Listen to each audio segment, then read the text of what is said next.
Sekarang kita simpulkannya, ini kan sekarang kita ada 18 orang ya, masing-masing punya, dan itu ada common denominator.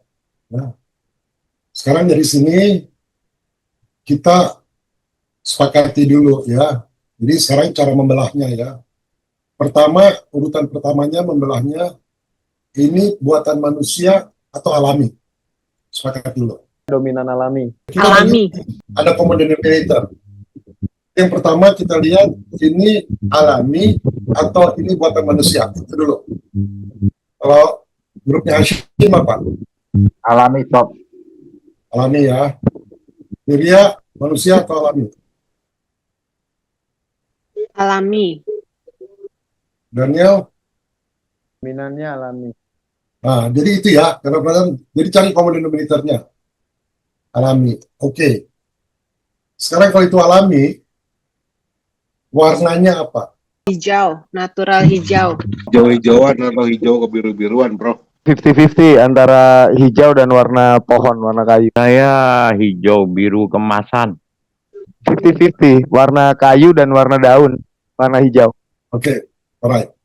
Jadi kita cara dijaga. Ini kita masuk ke pembelahan manusia atau tidak. Nomor 2 kita masuk ke data sensorik ya. Warnanya itu. Mayoritas hijau dan ini. Oke. Suhunya gimana? Panas atau dingin? Dingin. Sejuk. Dingin. Dingin. Nomor 4 ya. Teksturnya gimana? Halus. Halus. Dingin.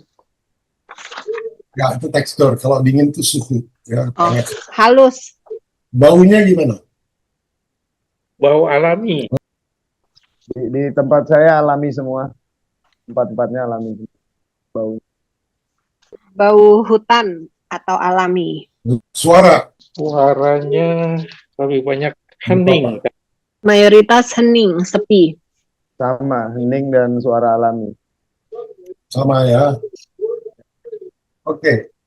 Sekarang kita masuk ke impresi visual ya. Impresi visual itu sensorik ke persepsi spasial dia itu ya. Tinggi atau rendah? Sepertinya kebanyakan rendah, Pak. Saya tinggi rendah. Pak dua-duanya. Hashim tadi tinggi, tapi lain daripada yang itu rendah. Oke, Ya, dimensinya kalau begitu, besar atau kecil? dimensinya besar. Sedang. Semua sama, luas dan alami. Yang paling luas yang menunjukkan ada elevasi itu malah cuma Pak Ar. Dia keluasannya dia gambarkan ethereal itu kan sangat luas sekali. Terus ketinggian dia ada visual bulan itu tadi. Jadi untuk keluasan yang ada spesifikasi tinggi dan luasnya paling luas paling tinggi Pak Ar. Dia hampir sama ya. Yang keempat, yang selanjutnya kita masuk ke emosi. Emosinya gimana? Lebih banyak damai dari Damai, Prof. Damai, tenang, teduh yang spesifikasinya ke alami gitu.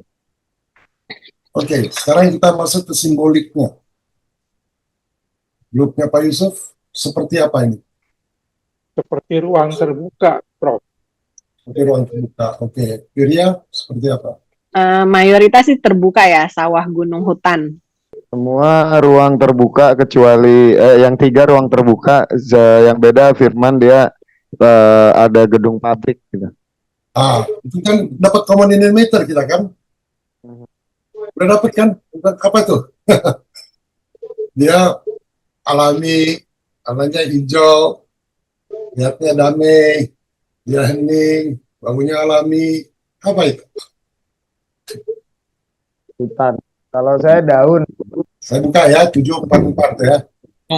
Oke, saya kasih lihat di ini aja ya, di share aja ya. Di-share, Prof. Oh, ada filenya, Prof. Nah, itu. Nah, itu. Nah, Ini ada rumah, ada kayu, ada gunung, ada awan putih biru. Coba lihat. Iya. Sini ada air di sini. Ada air. Pak Oh, ada Hashim, pantas gambarnya Pak gini. Hashim, Pak Hashim agak unik. Dia bilang ada metal di sini. Keren. Ketut Astawa nih paling akurat. Hening, hijau, sawah, gunung. Ada suara mesin tapi dia bilang. Coba lihat diri masing-masing, akurasinya berapa persen. Kira-kira ada kira-kira 80% ya kalian? Oh, pas banget, Prof. Ini dah yang saya tadi visualkan.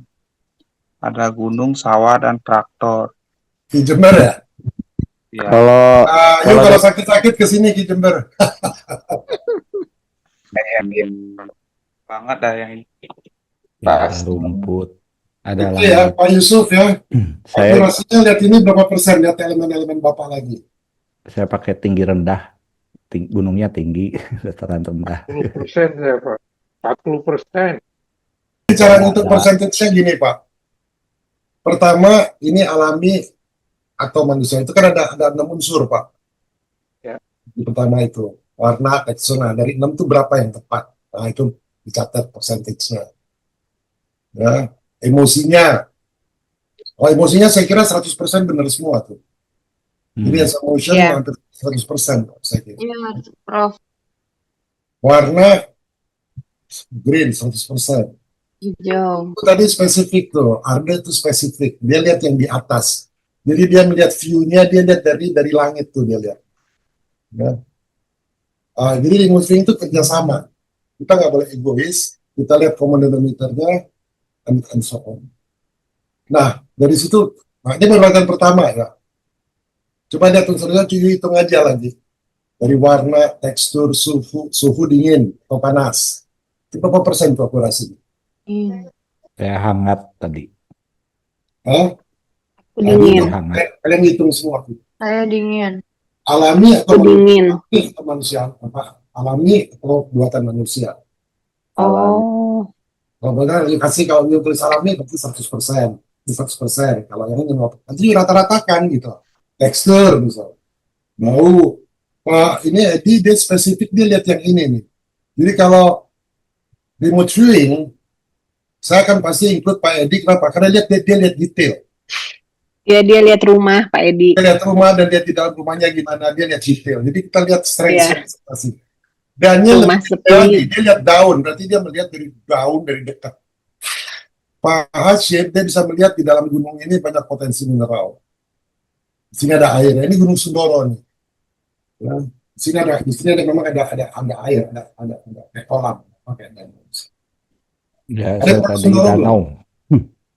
Lebih ke danau. Dingin Sindoro. Ya, Hmm. Sindoro itu dingin. So, jadi kalian itu masing-masing ya, alami atau ini, teksturnya gimana, warnanya gimana, ininya gimana. Nah, itu yang dilihat Pak. Aku kenapa ngeliatnya gelap ya, Prof? Ya, mungkin biasa. Mungkin pas malam ngelihatnya. Kamarnya gelap kali. Ya, nggak apa-apa. kalau Dimensinya. saya yang menarik justru di metafornya ini, Prof. Oh ya, metafornya keren. Coba Ya, bacain metafor keren tuh. metafor saya keteduhan yang luas dengan Betul. hembusan angin yang menenangkan jiwa. Persis, exactly. Itu 100% itu. Berarti potensi kuat di penginderaan saya yang mana? Kenapa kok yang 100%-nya di metafornya, Prof? Metafornya. Jadi kalau ada tim gitu ya, saya akan bikin untuk bikin metafornya, kekuatannya di situ. Jadi masing-masing punya strengths. Ya. Dan ini memang banyak metafor, ya heran karena kemarin waktu kita diskusi secret doctrine, banyak yang metafora you bisa jawab gitu. Ya. Oke. Yang sudah memang itu terbiasa di situ. Jadi kalau kita lihat ya kekuatannya Daniel, masing-masing kita bisa lihat ya kekuatannya. Kekuatan Daniel itu dia di metafor. Jadi kalau lagu-lagu harus metafor semua bro. Tadi yang kita diskusikan tadi pagi kan metafor juga tuh. Ya, yang saya main gitar itu kan metafor juga itu. Metafor. So you know your strengths ya. Tovan dia bisa lihat generalis dan detail ya. Tovannya bisa generalis, bisa detail. Yang saya ingat sekali Pak Edi, ya, dia bisa lihat rumah-rumah ini Ini kan dominan nih, ya gunung ini kan dominan kan, yang dominan yang A lihat tuh ya dominan, indah. Pak Ar, ada Pak Ar. Jadi Pak Edi bisa lihat ini nih, ya. Nah, kalau untuk yang detail-detail saya akan ajak Pak Edi sama Pak Hashim. Pak Hashim bisa lihat yang di dalam. Tadi Terus Arda juga sebut gunung juga tadi Arda. Arda sebut gunung, ya. Apa tuh Arda tadi sebut gunung? Ya Arda ya.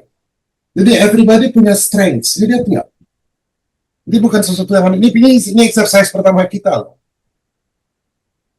Bilang nggak? Ini exercise pertama kita.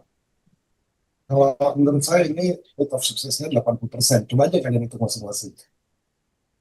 Boleh tanya Prof, Hmm. apa bedanya RV dengan clairvoyant? Sama apa? Clairvoyant. Kalau clairvoyant kan nggak ada metode bro. Bukan ilmu, pengetahuan ya. Kalau RV kan Iya. ilmu. Jadi dia tanpa protokol, instingtif aja gitu, Prof. Ya, tapi jangan lupa RV itu asalnya dari clairvoyant. Oh, clairvoyant yang dibikin protokolnya gitu. Bikin protokolnya. Oh, Nenek moyang ini clairvoyant. Ya, ya, ya. Oh, Udah dari abad ke-15. Benar. Nah, Ingo Swann, saya cerita ya perkenalan saya sama Ingo Swann ya. mhm. Ingo Swann itu father of remote viewing. Dan dia itu kerja di United Nations sebagai administrator lah ya. Dan dia selalu bikin lukisannya itu kayak dari dimensi lain. Dan dia nggak tahu kenapa dia lukisan itu. Nah, satu waktu remote viewing mulai dijadikan ilmu, itu ada dua profesor dari Stanford, namanya Profesor Russell sama Tark. Dan mereka physicist, jadi mereka nggak pernah ngerti mana remote viewing itu apa. Jadi yang mereka undang untuk ngetes remote viewing, mereka dapat biaya 50.000 US dollar dari Kongres. Mereka undang clairvoyant yang terkenal di Amerika. Jadi dipanggil ke Stanford, lalu mereka bilang, ini ada 5 amplop, ada tulisannya, ada isinya. Coba kamu clairvoyant, apa isinya itu? Semua clairvoyant yang terkenal itu nggak bisa jawab. Selama 3 bulan seluruh clairvoyant nggak bisa jawab. Akhirnya mereka dua profesor ini putus asa, lalu datanglah ini peristiwa tahun 77. Lalu datanglah Ingo Swann. Jadi dua profesor ini udah skeptik, karena Ingo Swann penampilannya sederhana banget gitu ya. Dan dia di United Nations ya jabatannya nggak tinggi. Jadi profesor ini udah bosen datang ke ini siapa lagi. Lalu mereka tanya, oke, sini ada 5 amplop. Udah rutin kan mereka udah 100 orang kali. Apa ini? Ingo Swann bisa jawab tepat, 5-5-nya. Kaget ini dua profesor ini. Terus dia tanya, kok kamu bisa? Dia bilang, gue nggak tahu kenapa gue bisa. Tapi gue sering lihat ini. Makanya gue datang ke sini supaya kita bikin protokolnya sama-sama. Nah, jadi kayak Ki Jember, dia bisa, dia nggak tahu protokolnya, kita bisa bikin sama-sama. Membuat protokol. Saya memperdalam protokol itu kenapa. Remote viewing ini banyak teorinya ya. Jadi, tapi kalau saya lihat ini akurasinya ini rata-rata 80%, which is good. Nanti kalau kita exercise kedua, you akan lebih detail lagi, lebih detail. Cukup 3 exercise. Tapi saya ingin melompat. Karena tapi yang penting kalian udah tahu dasarnya.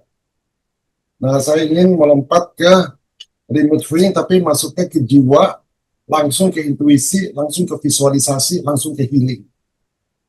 Nggak pakai ginian. Saya hanya pakai ginian, hanya target reference number, kalian bisa masukin nama siapa aja di sini, ya. Yang penting namanya, tanggal lahirnya apa, nanti kita remote viewing dia sakitnya apa, khusus untuk sakit. Ya. Jadi next time kalau mau, kita kalau ada 12 orang, nanti berpartner dua-dua. Misalnya Daniel berpartner sama Tovan, Daniel udah punya nama temennya siapa yang sakit, tulis tanggalnya apa, tapi jangan kasih tahu penyakitnya. Lalu Tovan yang harus remote viewing, nanti gantian. Tovan punya nama teman yang sakit, Daniel yang harus remote viewing, tapi nggak pakai metode gini, langsung sama tangan. Ah, itu menarik banget. Bisa cepat. Kalau ini kan lama kan tadi. Ya. Nah, saya kenal dari tahun 91, jadi setelah saya mau cari shortcut. Nah, ini bukan shortcut asal shortcut, karena saya udah uji, bikin beberapa workshop, dan udah banyak sekali yang dan jauh lebih powerful. Itu remote viewer yang terbaik ya, yang yang terbaik di dunia. Dia udah nggak pakai gini lagi, dia udah pakai GIF namanya. GIF itu jiwa inklusif visualisasi dan lebih fun, ya, lebih fun. Tapi terserah kalian, kalau kalian mau exercise lagi yang kedua, kita bisa bikin minggu depan atau kita langsung ke GIF, terserah kalian. Maksudnya nggak usah nunggu hari Rabu depan gitu. Taufan dasar nafsu. Oke, saya perlu feedback, bro. Perlu apa? Feedback. Feedback. Selamat ya buat saudara-saudara ya. Makasih banyak, Prof. Makasih, Bro. Terima kasih banyak, Prof. Ya, Untuk Prof. Terima kasih, Prof. Prof. Prof. Luar biasa, Prof. Terima kasih banyak, Prof. Ya, sama-sama. Taufan ada feedback, Taufan? Mungkin nggak harus nunggu Rabu depan, Prof. Bisa agak dipercepat 3 hari Oke, lagi. kalian silakan ngobrol, saya out dulu ya. Oke, Prof. Makasih, Prof. Thank you. Thank you, Prof. Ya, terima kasih banyak. Saya izin pamit ya, ngantuk. Siap, Pak Hasim. Selamat malam semuanya. Makasih, Nah, Pak. Kang Topan, saya juga pamit nih. Iya. Makasih, Pak ya Yusuf. Pak Yusuf. Makasih, Pak Ya. Yusuf. Selamat malam, sampai ketemu lagi. Malam, Malam, sampai ketemu, Pak. Malam. Pak. Malam. Terima kasih, mohon itu. Iya. Makasih semuanya. Lalu bikin TV bubar. Udah terusin di sini aja kita. Happy semuanya. Makasih banyak. Sama-sama. Makasih. Sama-sama.